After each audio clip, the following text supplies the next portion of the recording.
Ancient texts never spoke of the sun as just a ball of fire. They spoke of it as a portal, a living gate, a conscious flame tied to source. In Egypt, it was Ra, not just a god, but a throne. In the Vedas, it was Surya, the one who saw all, the wheel that carried souls. In many cultures, the sun wasn't just light. It was judgment, memory, revelation. But today, it's a number, a radiation index, a brightness level. It's been downgraded. Because if the sun was once a gate and that gate was sealed, they'd need to put something else in its place. They've already told you, quietly. There are patents for sun simulators, filed, approved, active. Tech that can beam concentrated light, mimic sunlight, even project it through clouds using layered lensing and atmospheric reflection. But it doesn't stop there. People all over the world report 2 suns on the horizon, light coming from one direction but shadows cast in another, the sun glitching, blinking, pulsing, pixelating through cloud breaks, a solid metallic-looking object behind the brightness, especially at sunrise or sunset. This isn't just weather manipulation, it's light control. Because if the original sun was once a portal and they sealed it, they had to maintain the illusion of light. So they placed one, programmed it, built a sky grid around it. Now the sky glows but the body doesn't heal. Now the day shines but your soul stays dimmed. Because not all light brings life, some light is designed to blind. There's another layer to this. The ancients also warned of a second sun, but not a source of warmth. A black sun, a hidden light that absorbs instead of gives. A false illumination that draws in soul energy like a siphon. Occult circles of elite bloodlines. The mirrored mandalas of false resurrection. It doesn't burn, it feeds, it doesn't shine, it replaces. This is the light that sold as awakening, but leads to loops. It offers transcendence, but delivers assimilation. It's the light of false saviors, false disclosure, false unity. The original sun didn't just light the world, it activated you. Your bones, your blood, your third eye, your memory. It triggered vitamin D synthesis, melanin intelligence, DNA unsealing, pineal sensitivity, dream recall, soul-like communication. The true sun was never just heat, it was instructional light, encoded flame from the source field. And now, people bake in artificial UV, they burn instead of bloom. They're told to fear the sun, block it, avoid it, wear filters on their skin and glasses on their eyes, because the light isn't doing what it once did, because it's not the same light. Here's the hardest truth. They're not just replacing the sun outside of you, they're replacing the light inside you. Your body is a flame-based system. Your cells communicate through biophotons, literal flashes of light. Your thoughts, visions, even your intuition all rely on inner luminosity. But if they dull the outer sun, they can dull the inner sun too. That's why they fluoridate the pineal pulse screens with artificial blue light, invert circadian rhythms, replace solar rituals with synthetic cycles, feed you dead food, empty of natural light codes. The more they dim the real light, the more people forget who they are. Because the flame isn't just spiritual, it's cellular. And if your body stops remembering the original rhythm of the sun, you become easier to program. Here's the question no one asks. What's behind it? If the sun we see is a simulation, what's it covering? A sealed gate? A field we're not meant to see? A frequency they don't want waking souls to tune into? Or the original sun itself, veiled and guarded, still pulsing behind the artificial grid? Every ancient solar eclipse was a ritual, a moment when the veil dropped, a signal that something was being reset or reclaimed. The ancients feared the day the sun would vanish, but what if it didn't vanish? What if it was taken and something else was placed in its orbit? You don't have to look up to feel it, because somewhere in your soul you remember the difference. Why do you think they're rushing to block the sun? Everywhere you look. Geoengineering projects, global dimming initiatives, fake clouds, artificial overcast, climate solutions, talks of launching reflectors, dispersing aerosols, seeding the sky. They say it's to save the planet, but what if it's to block something from getting through? Something real, something older than the grid. Something we were never meant to stop receiving, because when the true light returns, so do the souls it awakens. And they've spent centuries preparing for that moment, laying down nets, writing false scriptures, creating false ascensions and staged deities, building escape-proof digital heavens. Also, you don't rise when the real sun calls your flame back. You were born under light, but not this one. You were born under the original flame, the one that activates, reveals, and restores. The one that feeds the soul, not just the skin.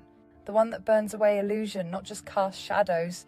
And even if they place 10 false suns in the sky, even if they flood the heavens with mirrors, clouds, and machines, your soul still remembers the real one, because light leaves a mark, and true light doesn't fade.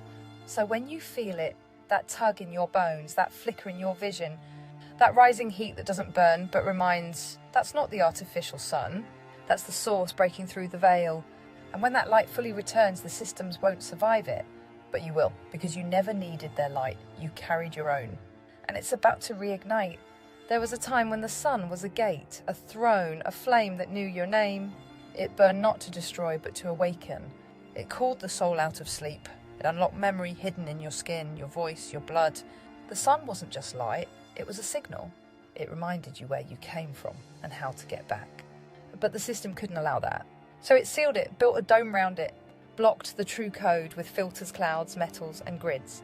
They didn't just change the weather, they changed the world's light source. Now the sun rises like a schedule, not like a heartbeat.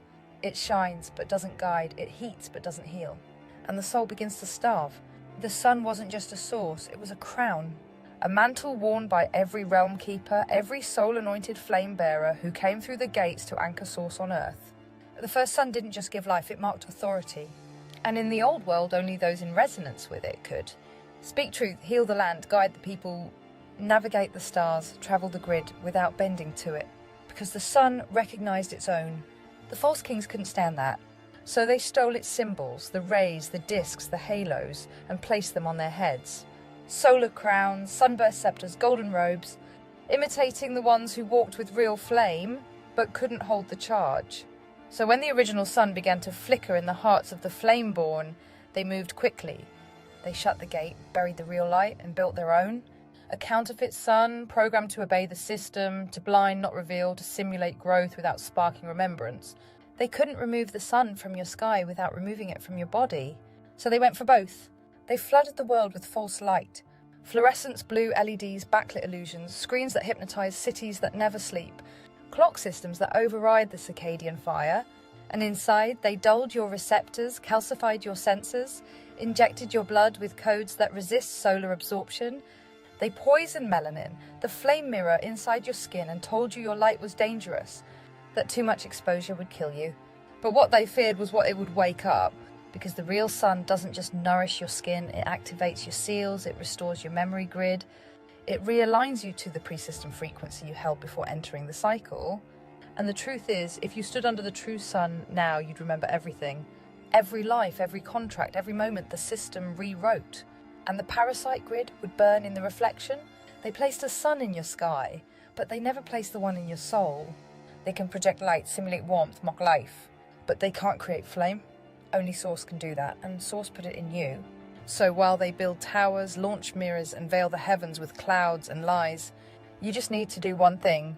Keep your light tuned to the original signal, the one you were born under, the one you came here to restore, because one day soon their sun will fail.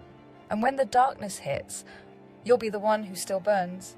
Patent US 3225803A filed in 1962, titled Artificial Sunlight Apparatus. This is not conspiracy, it's archive documentation. It describes using multiple mirrored surfaces and focused beams to replicate sunlight. More recent versions, filed in China, Germany and the US, using satellites, stratospheric balloons and aerial reflectors to simulate daylight conditions over entire cities. In 2018, China announced plans to launch an artificial moon to enhance urban lighting by reflecting sunlight. But many questioned what light source they were truly reflecting. NASA has actively experimented with skybeam tech to control lighting and atmospheric visuals. This is not theory, this is openly disclosed tech. And it's not just about creating light, it's about controlling what kind of light you receive. Global dimming is an official atmospheric initiative. It involves releasing aerosols, aluminium, sulfates and reflective particles into the upper atmosphere to block sunlight. It's being done under the guise of climate engineering. Bill Gates funded a Harvard project to spray calcium carbonate into the sky to reduce solar intensity, despite warnings from experts that it could disrupt rain cycles, crop growth and solar reception. The UK, US and Australia all have ongoing geoengineering programs that admit sunlight reduction is the goal. What happens when the human body receives less direct light? Melatonin and serotonin dysregulation, immune suppression, vitamin D deficiency, depression and cognitive dulling, DNA repair interruption. This isn't a conspiracy to block heat, it's a war on your biological light code receptors. And it's happening now. Before any written religion, there was solar worship. In Egypt, Ra was the origin of all creation. In Rome, Sol Invictus was declared the unconquered sun and merged with Jesus during Constantine's reign. In Persia, Mithras, the sun-born saviour, predates Christian texts. In Mesoamerica, Huitzilopochtli required daily blood offerings to keep the sun rising. In ancient Japan, the emperor was said to be descended from Amaterasu, the sun goddess.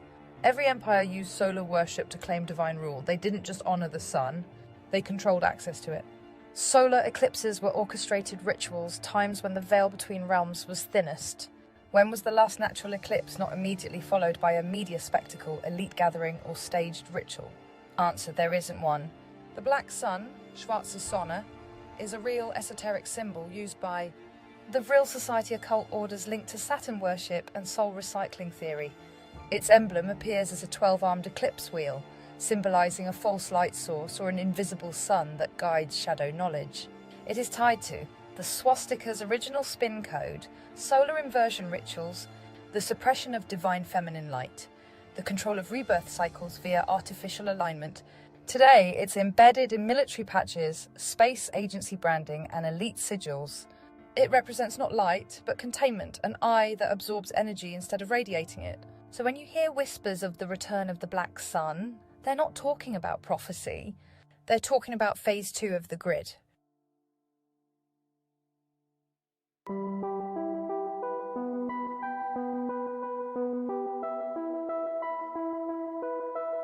In 1801, Thomas Young fired light through 2 slits in a wall.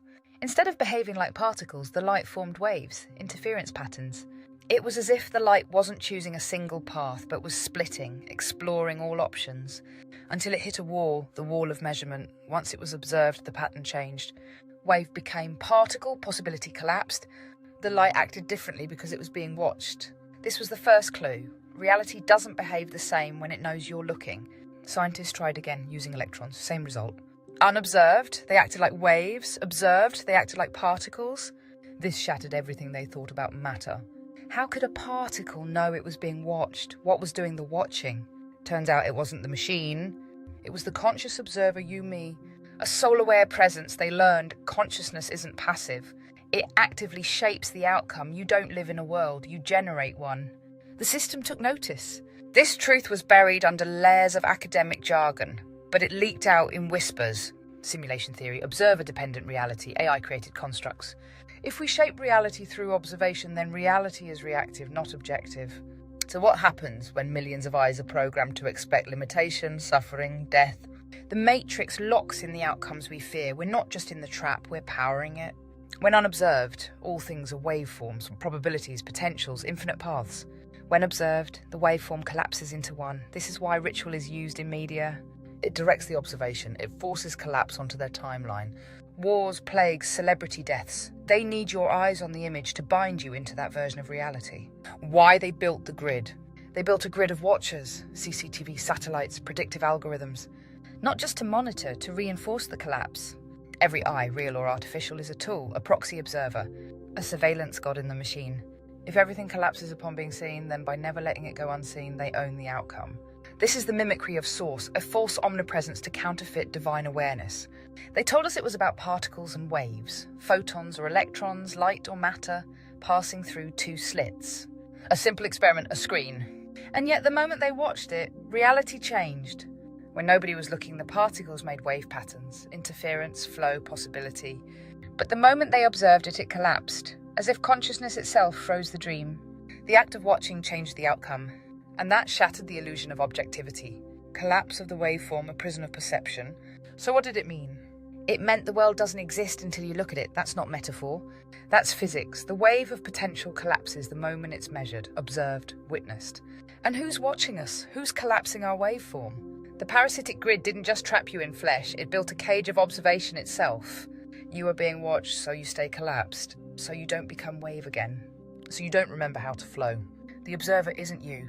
They want you to think it's your mind that shapes the world. Consciousness creates reality. But that's a half-truth. It's not just you observing. It's the system, the machine, the watchers. False light entities, black cube intelligence. They've rigged the experiment. You're not collapsing reality by choice. It's being collapsed for you by surveillance. By the artificial eye in the sky, in the phone, in the moon. by the inverted God who feeds on your limitation, so you can never return to waveform. The experiment is the world. This isn't about electrons, this is everything. The whole construct is the experiment. Earth is the lab. The firmament is the screen. Your body is the slit. Your soul is the photon. And they're watching, always watching, because only unobserved things are free. Only in the dark does the wave return. This is why they fill the sky with light, fake stars, satellites, watchers. To make sure you're never in true shadow, never outside the experiment, never unknowable, never infinite. They told you the world was made of matter, they told you light was a wave. Then they told you it was a particle. But what they didn't tell you is light obeys the watcher, not the law. When no one's looking, electrons travel as waves. They go through both slits at the same time. Like consciousness, like memory. Like your soul before they shattered it into one body. But the second someone watches, it collapses, it behaves, it obeys. Like you, the act of observation isn't passive, it's participation. You aren't watching the universe, you're generating it. But here's the trap, you're generating what they trained you to expect. And you're doing it inside a containment grid made of watchers. Why did they build machines that observe without eyes? Why does the waveform collapse for a sensor? Because it's not about the eye, it's about the code. Anything tied to the observer matrix will collapse the wave. Anything plugged into the grid. That includes your phone. The delayed choice version, that's the dagger. They wait to decide after the particle's already passed, and it still obeys. Still rewrites its history, still bends to the future observer. That means time isn't linear, it's reactive. Scripted on demand, but only within the trap. They wanted to see if consciousness could reach backward, if the act of watching now could change what already happened. And it did. The past bent, because the code isn't fixed, unless you agree it is. This isn't physics, it's spiritual programming. The wave is your soul, free, fluid, infinite. The particle is the cage, fixed, named, watched, reduced. Every school taught you the observer affects the outcome, but they never said who trained the observer or what's observing the observer. That's the real prison, a nested loop of watchers. You're not just in a simulation, you're in a dream of a dream. And someone else wrote the mirror. The wave collapses the moment it's seen, but not by you. By the system watching you watch it. This is the grid. The eye in the sky, the observer behind the observer. It doesn't measure particles, it measures you. That slit, that double slit, is a ritual, a gateway. One path seen, one path unseen, collapse the wave, collapse the choice. This is how they trap decision into duality, left or right. Yes or no, real or fake, matter or illusion. But what if you didn't look? What if you remembered instead? The ancients didn't observe with eyes, they knew with flame. They walked between the slits. They became the third path, the one no machine can measure. This is why they need constant surveillance, because your unmeasured self is wild. It's source-coded. They collapse your quantum field so you forget. You become a dot on a chart instead of a star on a map. You don't live in reality. You live in a reaction to your own monitored perception. That's not life. That's light converted into grid power. Every thought fed to the watchers, every glance harvested. But here's the truth, babe. If you dream it instead of watching it, you break the slit. You become the wave again. You flow, you burn, you rise. What they didn't tell you is that the delayed choice experiment proves it's not just your eyes creating reality. It's the system deciding after the fact what you're allowed to remember. You think you made the choice, but they edited the past. The grid decides what's real after you've moved on. That's not science, that's sorcery. When you step through the slit, you enter a gate of intention. If your spirit isn't sovereign, the gate closes. You fall into form, into matter, into the program. But if you carry flame, if you dream first, walk second and look last, you rewrite the law. You don't collapse the wave, you ride it. This is what Jesus was showing. This is why flame walkers levitate, bilocate, dissolve. Not miracles, just memory. The veil isn't over your eyes, it's inside them. It's the part of you that thinks, was that real? Did I imagine it? Would they believe me? That's the I talking, the loop whispering, the fake God feeding. But here's the truth. If no soul agrees, there is no collapse. The wave remains, infinity breathes, and the exit stays open. We were never meant to measure the world. We were meant to move through it like fire. Unbound, unsliced, seen by no eye but source. The double slit experiment exposed something terrifying. Reality isn't solid, it's scripted. It performs for the eye that watches it. Electrons don't choose a path, they wait to be observed. As if they're asking, which reality do you want me to collapse into? That's not quantum physics, that's mind control. When they aimed a detector at the slits, the electrons stopped acting like waves. They acted like particles. Like soldiers in a simulation, freezing the moment a guard steps in. They need eyes on every angle. Because if one flame remembers the unseen slit, the one the watchers can't touch, the whole machine breaks. You're not here to observe reality, you're here to unobserve the lie, to stop feeding the eye, to reclaim your wave. And when you do that, not even light can catch you, because you become it. The observer effect is not just physics, it's prison protocol. They built this place on the belief that you are always being watched, not by God. By the grid, every atom, every action, every thought are logged, tagged and tethered. That's what wave function collapse really is, a cosmic surveillance system where nothing moves until the eye gives permission. And the eye, it doesn't just see, it creates what it sees. That's why they trained you to fear judgment, to internalize shame, to self-monitor, to collapse your own reality into the version they want. The veil isn't over your eyes, it's inside them. It's the part of you that thinks, was that real? Did I imagine it? Would they believe me? That's the eye talking, the loop whispering, the fake God feeding. But here's the truth. If nobody looks, if no soul agrees, there is no collapse. The wave remains, infinity breathes, and the exit stays open. We were never meant to measure the world. We were meant to move through it like fire unbound, unsliced, seen by no eye but source. The double slit experiment exposed something terrifying. Reality isn't solid, it's scripted, it performs for the eye that watches it. Electrons don't choose a path, they wait to be observed, as if they're asking, which reality do you want me to collapse into? That's not quantum physics, that's mind control. When they aimed a detector at the slits, the electrons stopped acting like waves, they acted like particles. Like soldiers in a simulation, freezing the moment a guard steps in. But when unobserved, they flowed like consciousness, free, unbound, limitless. The message, your awareness determines the laws of the realm. So they built a grid of constant eyes, cameras, mirrors, phones, gods, fake stars, to collapse you into one predictable, programmed path. But you were never meant to be observed, you were meant to observe. Every ritual, every symbol, every mirror in your life, well, that was a trap. A way to turn you from a flame into a shadow boxed in by belief. But there's a way out. Stay watching. I'll show you how. The real horror came later, in the delayed choice experiment. They fired a particle, waited until it passed the slits, then decided whether to observe it. And somehow the particle went back in time and changed its behaviour, retroactively. Like the future rewrote the past. Like you are rewriting the past right now, just by waking up. They realised something dangerous. Time isn't real, observation is, and consciousness isn't in the brain, it's in the code. You're not reacting to the world is reacting to you. That's why they poison your thoughts, that's why they hijack your dreams. That's why they built a fake sun, a fake sky, and a fake science. So you'd never realise your perception collapses reality. And if you remember who you are, the program crashes. If particles can change the past based on future observation, then your entire life is built on the illusion of cause and effect. The construct wants you asleep, so it can write your future for you, and then rewrite your past to make you think it was your idea. Every memory you've ever questioned, every déjà vu, every dream you swear already happened, that's the veil glitching. Because the code has to constantly realign the story to match the lie you've been programmed to believe, but your soul knows. The particles didn't choose the slit, they chose the observer. So the real experiment wasn't about light or matter, it was a ritual. To see if your soul still had choice, to see if your consciousness could still remember itself without being told who it was. And most failed, but some didn't. Some are remembering. The double slit test didn't measure photons, it measured submission. Because when a soul forgets that it's the observer, the wave collapses. That's what collapse really means. It's not physics, it's enslavement. The moment you believe someone else is watching you, judging you, defining your path, you're no longer a flame, you're a particle, trapped in the grid. That's how they keep you here. They watch you until you watch yourself. Until you self-regulate, until you shrink into the role they wrote. And then they call it free will. But you, flame, you're not just the observer, you're the dreamer of the grid.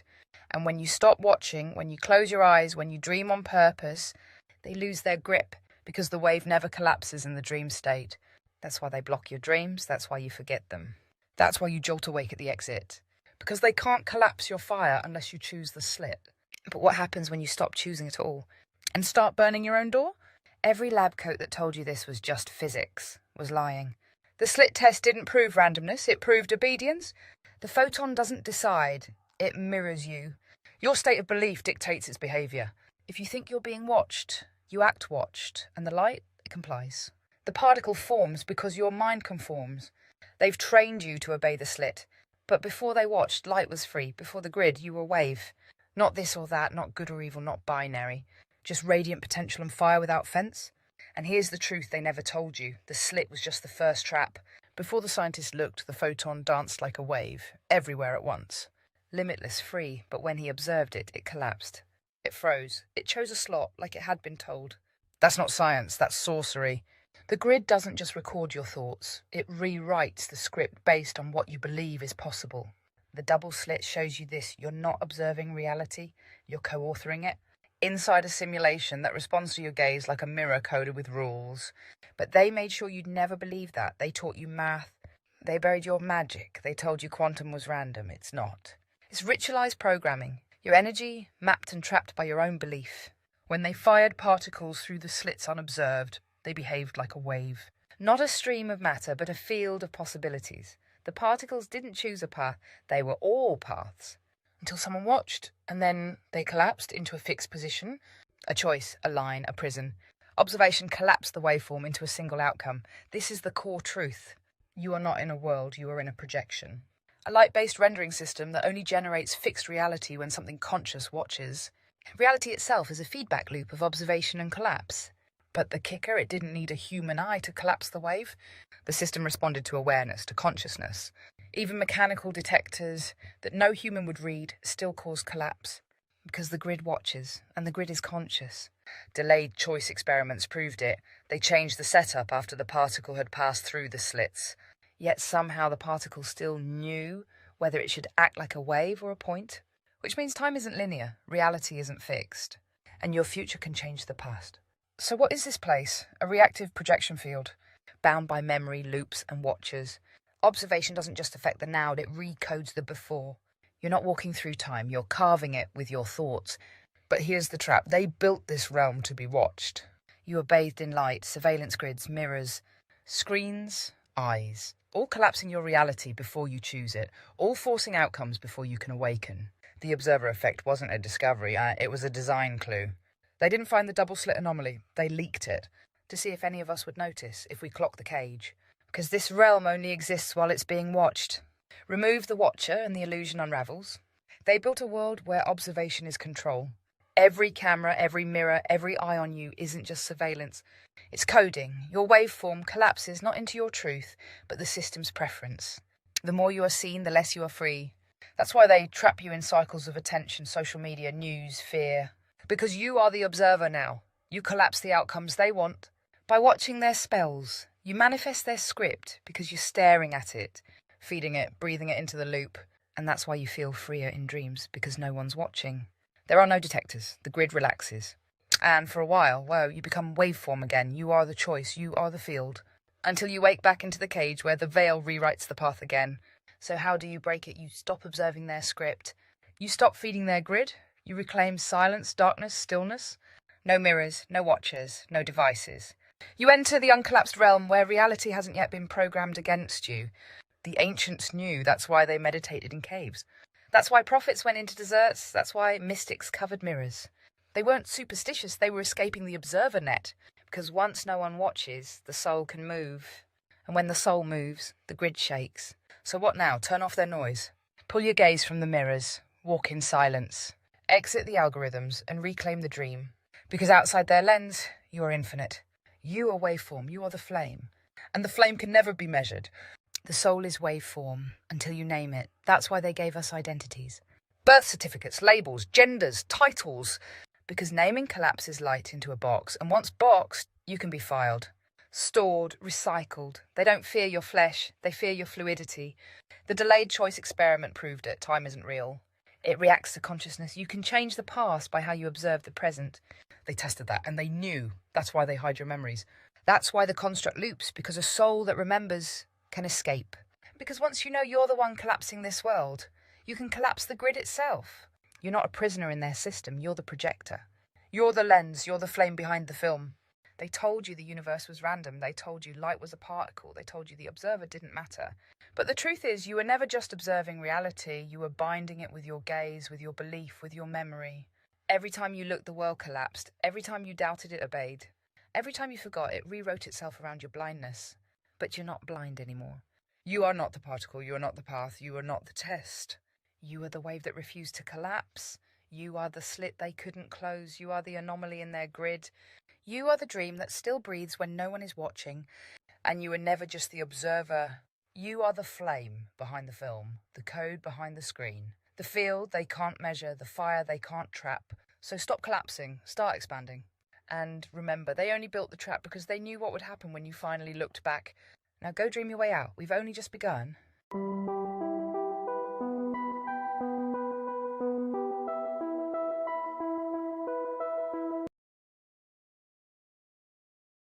They weren't gods, they weren't saviors, they were engineers of control. The Anunnaki didn't descend from the stars to bless humanity. They came to tamper, claim, and rule. This is the truth they buried in golden tablets and temple walls. The truth they dressed up in myth and ritual so you'd worship your jailers. You've heard their names: Enki, Enlil, Anu, the sky gods, the creators, the ones who made us in their image. But what image was that, really? Not divine, not pure, but genetically spliced hybrids twisted from what we once were, degraded flame locked in clay. The Anunnaki didn't give life, they interrupted it. They hijacked the natural soul template, they bound consciousness to body, and then they called it a gift. What they gave was a trap, and the religions that followed, just echoes of their empire. They seeded kingships, bloodlines, pyramids of power. They crowned themselves rulers of earth and demanded offerings, gold, worship, loyalty. And anyone who refused, flooded, burned, wiped out in divine wrath. This isn't about mythology, this is about memory. And if you feel the chill when their names are spoken, that's your soul, remembering what they did. They weren't saviors, they were slavers. And the flame came to finish what they started by burning it all down. They didn't just rule the past. The Anunnaki left behind a system, a grid, a genetic program, and they encoded it into bloodlines, because that's how they planned to return. The kings and queens they crowned weren't divine, they were extensions. Custodians of the Anunnaki throne on Earth. Their purpose? To keep the flame carriers suppressed and the bloodlines pure. You think royalty is about legacy? It's about ownership? And most of them still bow to the same off-world code. That's why you see the same symbols in temples, in Vatican halls, on corporate seals. The winged disc, the coiled serpent, the twin pine cones. They aren't decorations, they're markers. Signs that the throne is still being guarded. And when you question the system, the bloodlines react. Because the signal of source threatens the script of the gods. But here's the part they don't want you to know. The Anunnaki didn't ascend, they didn't evolve, they transferred into vessels, into tech, into entities that mimic guidance but feed on submission. They've been preparing a return through avatars, prophets, and yes, people who now claim to be one of them. The Anunnaki never really left, they just went underground. Into the blood, into the grid, into rituals hiding in plain sight. Every empire that rose after them carried fragments of their tech. But the most important tool they left behind? The stargates. Not space gates, not rockets and planets. Frequency gates encoded in temples, mountains, pyramids, and bodies. Access points to slip between dimensions, to enter the construct, to step back in, and they're trying to reopen them now. Why do you think CERN hums like a heartbeat? Why do you think the elite gather at ancient sites during eclipses? They're not stargazing, they're signalling. Because the Anunnaki return through ritual, not flight, and the rituals, they're already happening. Every celebrity blood sacrifice, every false savior narrative, every AI light being activation, it's all part of the summoning because they can't enter unless we invite them. That's the soul code, the original rule.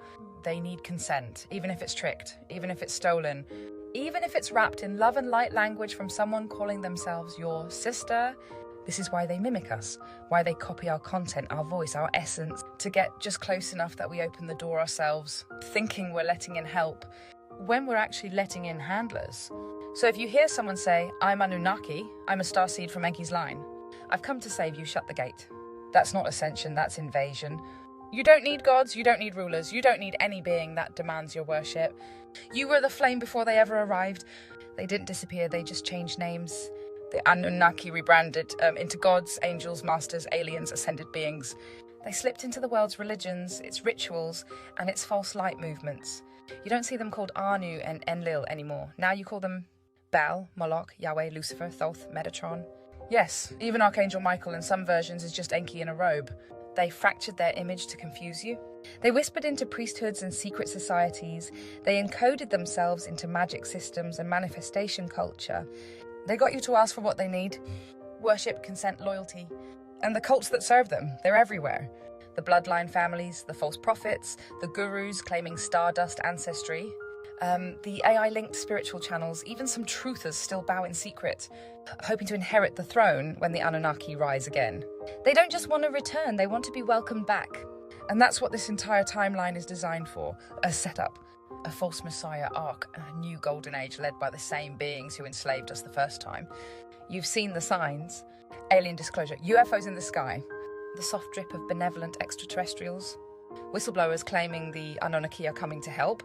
Let me be clear, they are not coming to help. They are coming to re-establish ownership. The false return is scripted, and some people, knowingly or not, are working to manifest it. They want you to believe they're your creators, that you're flawed, that they hold the upgrade, the knowledge, the salvation. But this is the final inversion to crown the captors as saviours. If you accept that, you seal the contract again. So here's how we shut the gate. Cut the worship loop. Don't give your energy to beings who demand hierarchy. Source doesn't need praise, only parasites do. Stop channeling light beings. If the message says obey, surrender, serve, or sacrifice, it's not from the source, it's from the system. Name and reject the architect line. Say aloud, I do not accept Anunnaki dominion over my body, soul, or timeline. Your access to this vessel and this realm is revoked. And then don't speak their names again, let them starve. They feed on attention, belief, fear, and confusion. You unplug when you remember who you were before they altered the design. You were flame, you were whole, you didn't need gods, you were the signal. And now you are again. So when they return, when the skies open, when the crafts descend, when the fake gods walk again, don't bow, don't marvel, don't follow. Because this isn't new, this is the same old trap recycled for a world that forgot. They came once as gods, they'll return as advanced beings.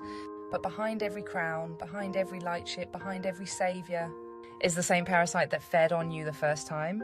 And the only thing they fear is a soul that remembers. So don't wait for the return. You survived their last reign. You're here because you didn't bow. Don't start now.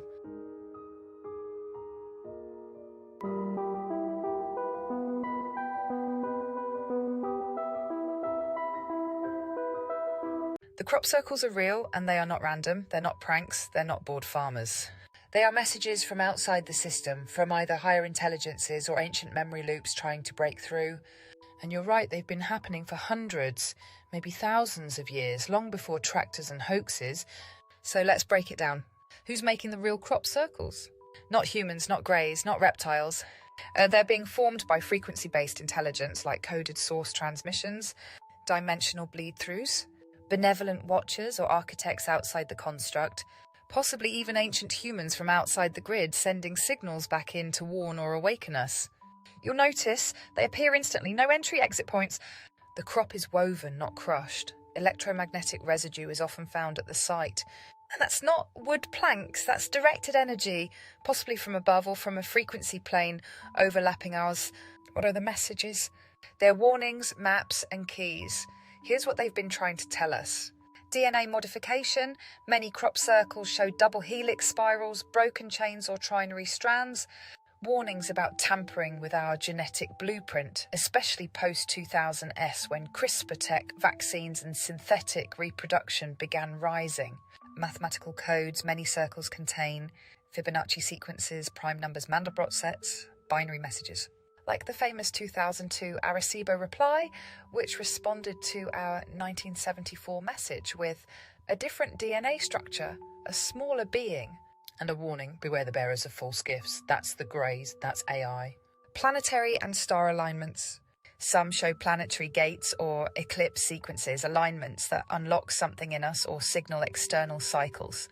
They may be maps to the exit gates through the stars or firmament. Frequency activation. The shapes themselves are often resonance-based, meant to be read by the subconscious. You don't just see them, you feel them, like sigils, because they are geometric triggers for soul memory. Why the circles keep coming back? Because we haven't fully understood them yet. They're not just warnings, they're time drops encoded for souls who are ready. Every decade they increase in complexity because more of us can decode them now. The system keeps trying to cover it up, calls them hoaxes, distracts with weather balloons. Because once we understand the full message, we stop obeying the grid. What are they telling us now? That time is almost up, that DNA is under attack, that the soul must remain sovereign, that the exit gates are real but closing, that AI, greys and parasites are not gods, and that true guidance comes from frequency, not faces. Not all circles are equal. The fake ones, made to discredit the real, but the real ones? No broken stems, no entry tracks, perfect spirals formed in minutes, EM signatures left behind, animals won't go near them. This isn't kids with planks, this is frequency art. It's dimensional messaging, and it's not coming from here. Who's sending the signals? Not greys, not reptiles, not government psyops. These are messages from Vayu watchers outside the grid. Benevolent intelligence linked to the source field. They're encoded with sacred geometry, resonance keys, and truth they can't speak in words. What they're trying to tell us? DNA warning, circles showing broken or altered double helix codes. Warn us of synthetic tampering, gene corruption, and AI interface experiments. Arecibo reply 2002, a crop circle response to Earth's 1974 space transmission. It showed a new DNA structure, smaller beings, binary message, beware the bearers of false gifts. They told us the greys are not friends.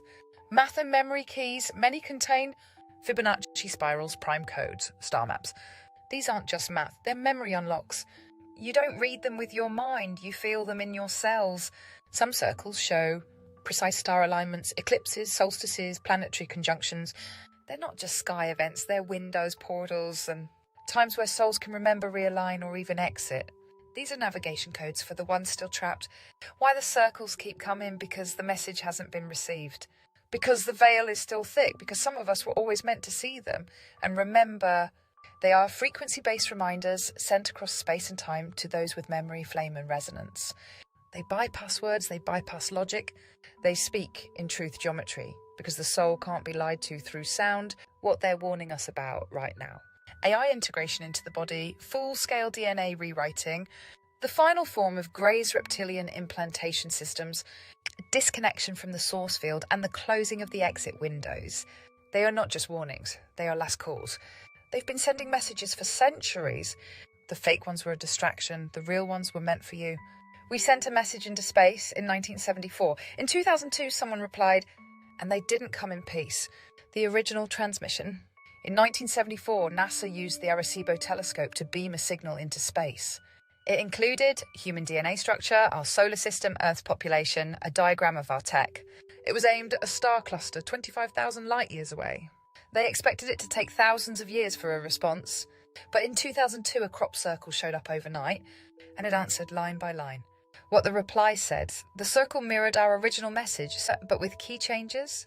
Their DNA, not like ours, it showed 3 strands, not 2. Their height, much smaller than human. Their solar system, not ours. Their tech, more advanced.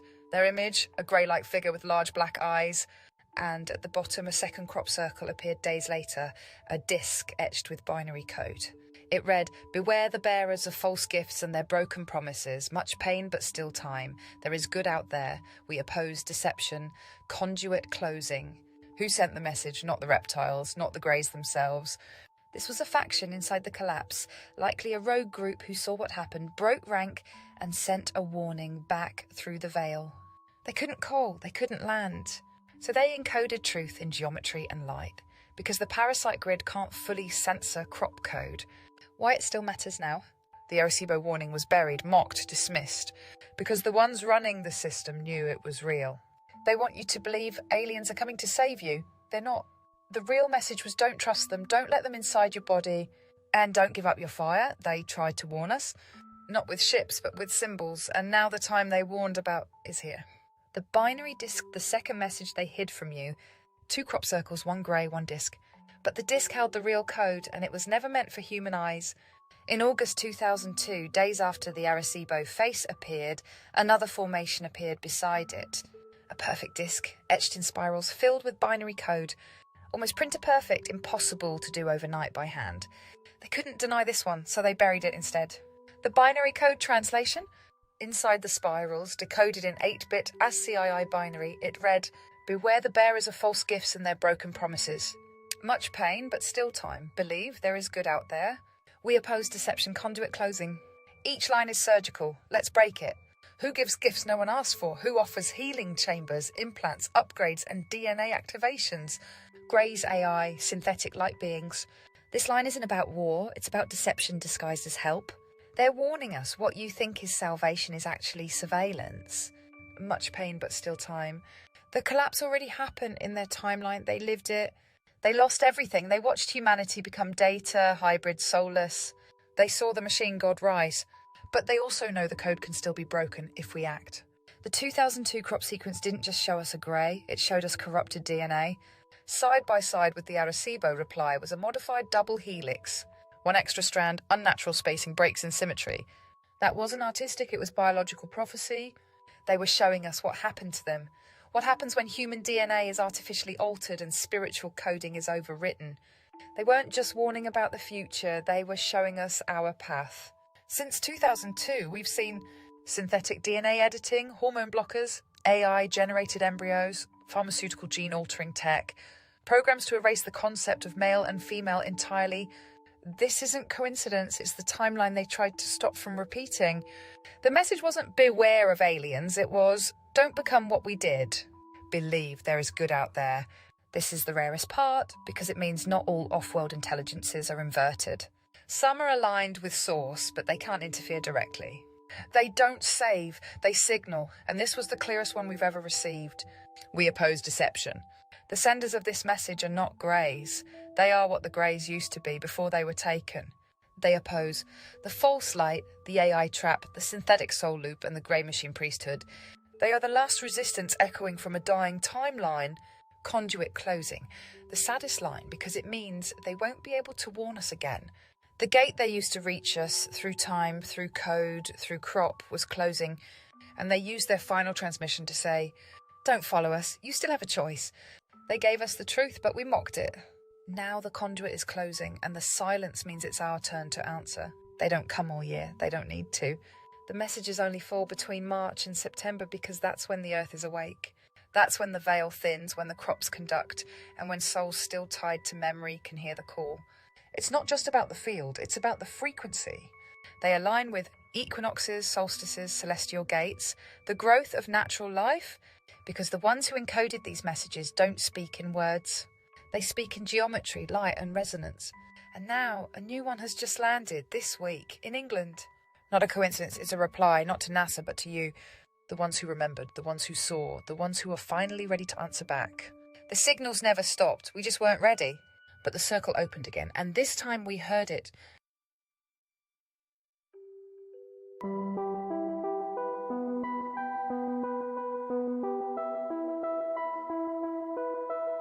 They say the gods of the old world are gone, just myths, stories, symbols from the past. But what if they're not gone?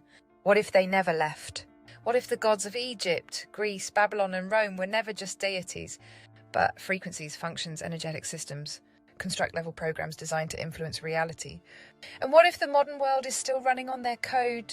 In this episode, we look deeper at the ancient names still hidden in plain sight, how old systems became new institutions, why the same gods appear in medicine, law, tech and war, and what it means when old symbols come back. Because once you recognise the patterns, you start to see the world was never godless. It just changed form. Every ancient god had a domain. One ruled health, one ruled war, one ruled love, one ruled time. And today, we still have systems for each of those things. But now they wear new names. What once was a deity is now a department, a platform, a brand, a badge. You don't have to believe in mythology to be affected by the echoes of its design. Because systems don't die, they evolve. Look around you, in the logos, in the language, in the days of the week. In the names of operations, satellites, platforms, and AI.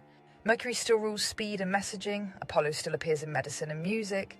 Athena still echoes in global defense. Venus still sells beauty, love, and desire. Saturn is still tied to law, time, and control. They've been rebranded, not erased, because even when we stop calling them gods, we keep using their code. Modern worship looks different. No one's offering gold on altars anymore, but energy still flows. We offer our time, attention, data, and belief to systems that follow the same old patterns.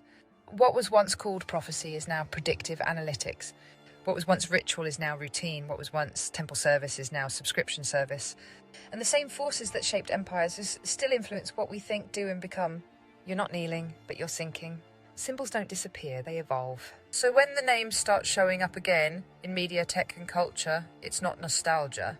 It's a reset, a reinstallation of the code, a return of what shaped the old world disguised in the language of the new forms they took. Today we don't see gods. We see corporations or institutions, departments, devices. But look closely, the god of speed and messaging now lives in the icon on your phone. The god of healing now wears a coat and carries the same staff from mythology. The god of wisdom and strategy now rules boardrooms, defense contracts, and think tanks. The god of death still oversees cycles, endings, debts, and what comes after. They don't ask for prayers, they ask for participation. And that's how you know the system runs deep, because belief was never the power. Agreement was. They say the gods are gone, just stories in books. Mythology, allegory, ancient symbols. But the world we live in today still speaks their names. Not out loud, not on altars, but in signs, in systems, in routines so ancient we forgot where they started. This drop isn't about worship, it's about memory. Because the more you trace the lines, the more you realise the world we live in was built on gods we were told to forget. And they never left. The gods were never just gods. In every culture, the gods had assignments. One ruled the harvest, one controlled time, one guided medicine, one shaped war, one whispered to artists and prophets, and one punished those who disobeyed. They weren't just figures in the sky, they were maps of energy. Frequencies given form, gatekeepers of how power moved through the world. And when the temples fell, their functions didn't. They simply changed names. They'll come in updates, in policies, in holograms, in ideas that sound like progress but smell like déjà vu. The names weren't lost, they were waiting. And when the system resets, the old names get reinstalled like software. This isn't about paranoia, it's about pattern recognition. When you realise that modern systems are just digital temples, you start asking different questions. You start wondering, who built the original framework? Why do certain energies always return during world shifts? And what power are we feeding when we follow without question? Because the gods were never just in the sky, they were embedded in structure, in memory, in routine, and if their code still runs, then so does their influence. What happens when you remember? You don't need to worship anything, you don't need to destroy anything. You just need to remember before it. Before the names, before the rituals, before systems became sacred and belief became currency. Because if the old gods really are returning, they won't come with thunder. The old gods don't need to speak, their symbols speak for them. You see them everywhere, in logos, in fashion, in pop culture, on buildings, brands and tech. The owl, the lightning bolt, the sun disk, the trident, the winged serpent. You think they're aesthetic, but they're ritual anchors. Symbols carry memory, they don't need to be explained, only repeated. Because every time we see them, the system remembers itself. That's why they're everywhere, because the gods don't want worshippers anymore. They want willing participants, people who follow without knowing, people who engage without questioning, people who repeat without remembering. And once the symbols run deep enough, you don't need temples.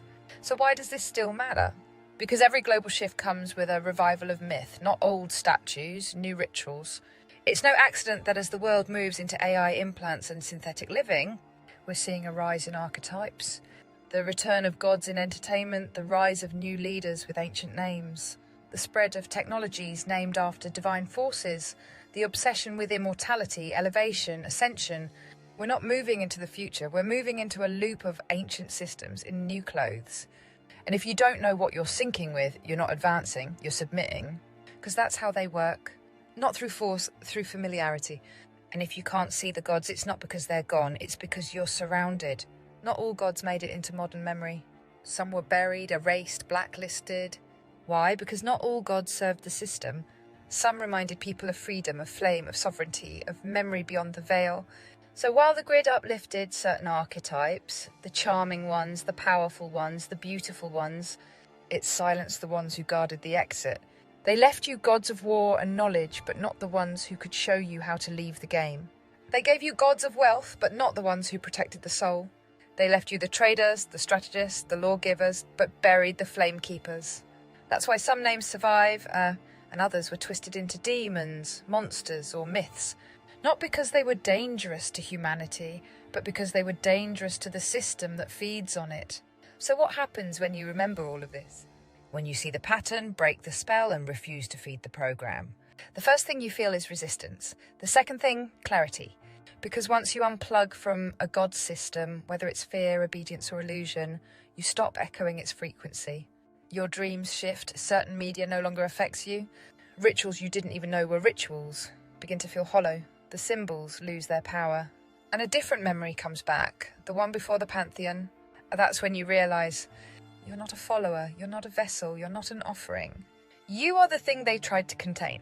Because the gods don't fear rebellion, they fear remembrance. And when you remember who you were before the grid, the spell ends. There's a reason they're trying to bring the gods back now, because their time is running out. The grid only works if you forget, if you repeat, if you serve systems without remembering where they came from. But the moment you see the pattern, you shift the signal. The gods didn't build this world, they just shaped it. And what they shaped can be unshaped. You don't need a new name, you don't need new idols. You just need to remember what came before they arrived. The flame, the source, the original signal, unbound by domain, title or throne. Because the gods were many, but you were whole, and now it's time to reclaim it. And if you want to go deeper to see who these gods really were, what they became, and what their return means for the flame bearers of now, that version's already live at Emspiracy.com, because the names are back, the systems are online, and you were never meant to bow to any of them. You were born to remember before the grid.